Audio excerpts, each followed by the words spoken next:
Hi friends, ನಂದಾದೀಪ ಚಾನಲ್ಗೆ ಸ್ವಾಗತ. ಇವತ್ತು ನಾವು ಟೊಮಾಟೊ ಅವಲಕ್ಕಿ ಪರೋಟ ಮಾಡ್ತಾ ಇದ್ದೀನಿ.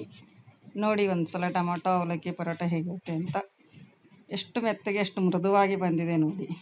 ಅದಕ್ಕೆ ಮಾಡುವ ಸಾಮಗ್ರಿಗಳು ಹೇಗೆ ಮಾಡಬೇಕಂದರೆ, ಅದಕ್ಕೆ ಒಂದು ಬಟ್ಟಲು ಅವಲಕ್ಕಿಯನ್ನು ತಗೋಬೇಕು. ಅವಲಕ್ಕಿ ಚೆನ್ನಾಗಿ 2-3 ಸರಿ ತೊಳೆದುಕೊಂಡು ವಾಶ್ ಮಾಡಿ ಅದಕ್ಕೆ ನೆನೆಯಲ್ಲಿ ಬಿಡಬೇಕು. ಒಂದು 10 ನಿಮಿಷ ನೆನೆಯಲ್ಲಿ ಬಿಡಬೇಕು. ಮತ್ತು ಇಲ್ಲಿ ಗೋಧಿ ಹಿಟ್ಟನ್ನು ತಗೊಂಡು ಅದಕ್ಕೆ ಸ್ವಲ್ಪ ಉಪ್ಪನ್ನು ಹಾಕಿ ಚೆನ್ನಾಗಿ ಮಿದ್ದಿಕೊಳ್ಳಬೇಕು.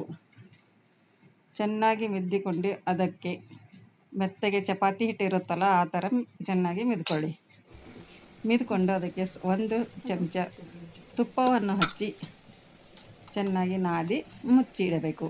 ತುಪ್ಪ ಹಚ್ಚಿದರೆ ತುಂಬ ಮೆತ್ತಗೆ ಬರುತ್ತೆ, ಸಾಫ್ಟಾಗಿರುತ್ತದೆ, ಪರೋಟನೂ ಚೆನ್ನಾಗಿ ಬರುತ್ತವೆ. ಅದಕ್ಕೆ ರೆಸ್ಟ್ ಒಂದು 10 ನಿಮಿಷ ರೆಸ್ಟ್ ಮಾಡಲಿಕ್ಕೆ ಬಿಟ್ಟುಕೊಡಿ. ಮತ್ತು ಇಲ್ಲಿ ಬೇಕಾಗುವ ಸಾಮಗ್ರಿಗಳು ಪರೋಟ ಮಾಡೋದಕ್ಕೆ 2 ಟೊಮೆಟೊ, 1 ಉಳ್ಳಾಗಡ್ಡಿ, 4 ಹಸಿಮೆಣಸಿನಕಾಯಿ ಮತ್ತು ಕೊತ್ತಂಬರಿ ಸೊಪ್ಪು. ಒಂದು ಬಾಣಲೆಯನ್ನು ತಗೊಂಡು ಅದಕ್ಕೆ 2 ಚಮಚ ಎಣ್ಣೆ ಹಾಕಿ ಅದಕ್ಕೆ ಸಾಸಿವೆ ಹಾಕಿ ಅದಕ್ಕೆ ಮತ್ತು ಜೀರಿಗೆ ಹಾಕಿ 1 ಚಮಚ, ಮತ್ತು ಅದಕ್ಕೆ 2 ಮೆಣಸಿನ್ಕಾಯಿ ಕಟ್ ಮಾಡಿಟ್ಟಿದ್ದೇವಲ್ಲ ಅದನ್ನು ಸೇರಿಸಿ ಅದಕ್ಕೆ ಒಂದು ಸ್ವಲ್ಪ ಅಲ್ಲ ಬೆಳಗಡ್ಡಿ ಪೇಸ್ಟ್ ಹಾಕಿ ಅದನ್ನು ಚೆನ್ನಾಗಿ ತಿರ್ಸ್ಕೊಳ್ಬೇಕು. ಅಲ್ಲ ಬೆಳಗಡ್ಡಿ ಹಸಿ ವಾಸನೆ ಹೋಗುವವರೆಗೂ ಚೆನ್ನಾಗಿ ತಿರ್ಸ್ಕೊಳ್ಳಿ. ಹಸಿ ವಾಸನೆ ಹೋದ ಮೇಲೆ ಸ್ವಲ್ಪ ಕರಿಬೇವು ಹಾಕಿದ ನಂತರ ನಾವು ಆ ಟೊಮೊಟೊನ ಕಟ್ ಮಾಡಿಟ್ಟಿದ್ದೇವಲ್ಲ ಆ ಟೊಮೊಟೊವನ್ನು ಅದಕ್ಕೆ ಸೇರಿಸ್ಕೊಳ್ಬೇಕು. 2 ಟೊಮೆಟೊ, ಸ್ವಲ್ಪ ದೊಡ್ಡ ಟೊಮೆಟೊ 2 ತಗೊಂಡಿದ್ದೀನಿ. ಅದನ್ನು ಕಟ್ ಮಾಡಿಟ್ಕೊಂಡು ಅದನ್ನು ಸೇರಿಸಿ ಟೊಮೊಟೊ ಚೆನ್ನಾಗಿ ಕುದಿಯಬೇಕು. ಇಲ್ಲಿ ನಾವು ಅವಲಕ್ಕಿಯನ್ನು ನೆನೆಸಿಟ್ಟಿದ್ದೇವಲ್ಲ ಅದು ತುಂಬ ಸಾಫ್ಟ್ ಆಗಿದೆ ನೋಡಿ. ಟೊಮೊಟೊ ಕುದ್ದಿದೆ ನೋಡಿ. ಟೊಮೊಟೊ ಕುದ್ದಿದ ನಂತರ ಅದಕ್ಕೆ ಸ್ವಲ್ಪ ಅರಿಶಿಣವನ್ನು ಹಾಕಿ, ಸ್ವಲ್ಪ ಖಾರ ಹಾಕಿ, ನಿಮಗೆ ಖಾರ ಎಷ್ಟು ಬೇಕಾಗುತ್ತೆ ಅಷ್ಟು ಹಾಕೊಳ್ಳಿ. ಮತ್ತು ರುಚಿಗೆ ತಕ್ಕಷ್ಟು ಅದಕ್ಕೆ ಉಪ್ಪನ್ನು ಸೇರಿಸಿ, ಉಪ್ಪನ್ನು ಹಾಕಿದ ಮೇಲೆ ಸ್ವಲ್ಪ ಗರಂ ಮಸಾಲ ಮತ್ತು ಧನಿಯಾ ಪೌಡರ್ ಇಷ್ಟೆಲ್ಲ ಹಾಕಿ ಚೆನ್ನಾಗಿ ಮಿಶ್ರಣ ಮಾಡಿಕೊಳ್ಳಿ. ಅದನ್ನು ಚೆನ್ನಾಗಿ ಕಲಸಿಕೊಳ್ಳಬೇಕು. ಅದೆಲ್ಲ ಚೆನ್ನಾಗಿ ಕುದ್ದಿದ ನಂತರ ಗ್ಯಾಸನ್ನು ಆಫ್ ಮಾಡಿಕೊಳ್ಳಿ. ಗ್ಯಾಸ್ ಆಫ್ ಮಾಡಿ ಅವಲಕ್ಕಿ ಇಟ್ಟಿದ್ದೇವಲ್ಲ ಆ ಅವಲಕ್ಕಿಯನ್ನು ಅದಕ್ಕೆ ಹಾಕಿಕೊಳ್ಳಿ.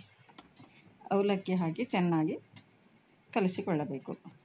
1 ಉಳ್ಳಾಗಡ್ಡಿ ಕಟ್ ಮಾಡಿದ್ದೇವಲ್ಲ ಆ ಉಳ್ಳಾಗಡ್ಡಿ ಹಾಕಿ ಮತ್ತು ಕೊತ್ತಂಬರಿ ಸೊಪ್ಪನ್ನು ಹಾಕಿ ಚೆನ್ನಾಗಿ ಕಲಿಸ್ಕೊಳ್ಬೇಕು.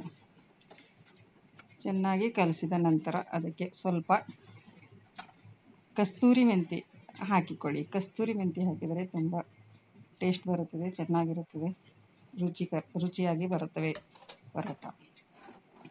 ಕಸ್ತೂರಿ ಮೆಂತಿ ಹಾಕಿದ ನಂತರ ಸ್ವಲ್ಪ ಕಡಲೆಬೇಳೆ ಹಿಟ್ಟನ್ನು ಹಾಕಿ, ಕಡಲೆಬೇಳೆ ಹಿಟ್ಟಿರುತ್ತಲ್ವ ಸ್ವಲ್ಪ 2 ಸ್ಪೂನ್ ಕಡಲೆಬೇಳೆ ಹಿಟ್ಟನ್ನು ಹಾಕಿ ಚೆನ್ನಾಗಿ ಕಲಿಸ್ಕೊಂಡಾದ ನಂತರ ಇದನ್ನು ತಣ್ಣಗಾಗಲಿಕ್ಕೆ ಬಿಡಬೇಕು.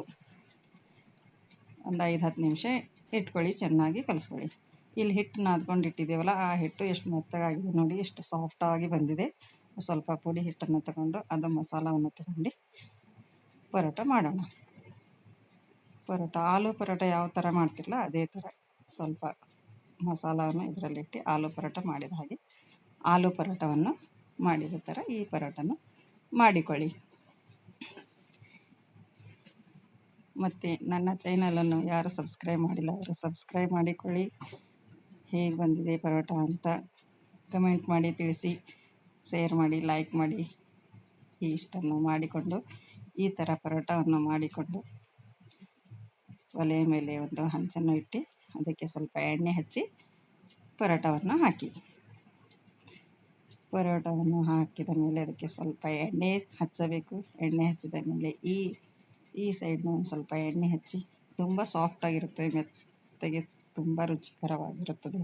ಮಕ್ಕಳಿಗಂತೂ ತುಂಬ ಇಷ್ಟವಾಗುತ್ತದೆ ಈ ಪರೋಟ. ತುಂಬ ರುಚಿಯಾದ ಪರೋಟ. ನೀವು ಒಂದು ಸರಿ ಟ್ರೈ ಮಾಡಿ ನೋಡಿ. ಎಷ್ಟು ಚೆನ್ನಾಗಿ ಬರ್ತಾಯಿದೆ ನೋಡಿ, ಉಬ್ತಾಯಿದೆ ನೋಡಿ, ಸೂಪರಾಗಿರ್ತವೆ. ಎಲ್ಲರಿಗೂ, ಮಕ್ಕಳಿಗೂ ದೊಡ್ಡವರಿಗೆ ಎಲ್ಲರಿಗೂ ಇಷ್ಟವಾಗುತ್ತವೆ. ನೀವು ಒಂದು ಸಲ ಟ್ರೈ ಮಾಡಿ ನೋಡಿ. ಮತ್ತು ನನ್ನ ಚಾನಲನ್ನು ಸಬ್ಸ್ಕ್ರೈಬ್ ಮಾಡಿಕೊಳ್ಳಿ. ಮತ್ತು ಮುಂದಿನ ವಿಡಿಯೋ ನಿಮ್ಮ ಥರ ತಲುಪುತ್ತವೆ ನನ್ನ ವಿಡಿಯೋಗಳು. ನೋಡಿ ಎಷ್ಟು ಮೆತ್ತಗೆ ಬಂದಿದೆ, ನೋಡಿ ಎಷ್ಟು ಚೆನ್ನಾಗಿದೆ ನೋಡಿ. ಇದು ಈ ಪರೋಟವನ್ನು ಸಾಸ್ ಜೊತೆನೂ ತಿನ್ನಬಹುದು, ಮೊಸರು ಅಥವಾ ಮೊಸರು ಜೊತೆನೂ ತಿನ್ನಬೇಕು. ನಿಮಗೆ ಯಾವುದು ಇಷ್ಟ ಅದರ ಜೊತೆ ತಿನ್ನಿ. ತುಂಬ ಸಾಫ್ಟಾಗಿದೆ, ಮೆತ್ತಗಾಗಿದೆ, ನೋಡಿ ಎಷ್ಟು ಚೆನ್ನಾಗಿ ಬಂದಿದೆ ಅಂತ. ಓಕೆ, ಬಾಯ್ ಬಾಯ್ ಫ್ರೆಂಡ್ಸ್, ಮತ್ತು ಮುಂದಿನ ವಿಡಿಯೋದಲ್ಲಿ ಸಿಗೋಣ.